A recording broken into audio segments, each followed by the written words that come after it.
بسم اللہ الرحمن الرحیم۔ السلام علیکم ورحمۃ اللہ وبرکاتہ۔ عابد راجہ چینل کی طرف سے آج میں اپنے دوستوں کو رسول اللہ صلی اللہ علیہ وآلہ وسلم کا ایک فرمان سنا رہا ہوں۔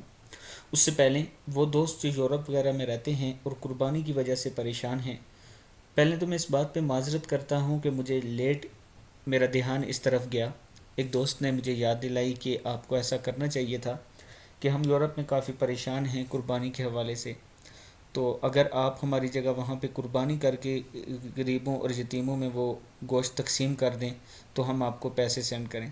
تو مجھے کافی لیٹ یاد آئی۔ میں اپنے دوستوں سے معذرت بھی کرتا ہوں کیونکہ آپ لوگ میرے پہ اعتماد کرتے ہیں۔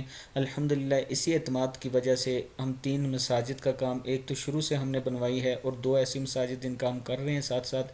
اس کے علاوہ بھی بہت سے فلاحی کام آپ دوستوں کی وجہ سے چل رہے ہیں، آپ ہی تعاون کرتے ہیں۔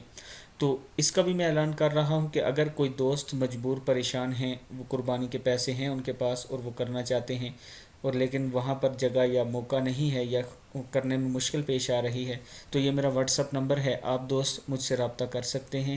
انشاءاللہ میں اللہ کو حاضر ناظر جان کے یہ کہہ رہا ہوں کہ آپ کی قربانی ٹھیک ویسے ہی ہوگی جیسے آپ دوست کرتے ہیں۔ اچھا اور خوبصورت بیل لیا جائے گا جس کے لیے آپ جتنے پیسے دیں گے اس اماؤنٹ میں اسے خریدا جائے گا اور اچھے طریقے سے قربانی کر کے غریبوں میں تقسیم کر دی جائے گی۔ تو اگر آپ دوست تعاون کرنا چاہیں تو واٹس ایپ پر مجھے وائس میسج کر لیں یا میسج کر دیں۔ بعض ٹائم کال نہیں ہوتی تو وائس میسج کر دیا کریں کہ ہم یہ کرنا چاہتے ہیں، پھر میں آپ کو اپنا اکاؤنٹ نمبر سینڈ کر دوں گا۔ تو شروع کرتے ہیں۔ بسم اللہ الرحمن الرحیم۔ حضرت ابن عمر رضی اللہ تعالیٰ عنہ فرماتے ہیں کہ آپ صلی اللہ علیہ وآلہ وسلم نے فرمایا، دلوں میں بھی زنگ لگتا ہے جیسا کہ لوہے میں جب پانی لگ جاتا ہے، تو پوچھا گیا کیسے دور ہوگا؟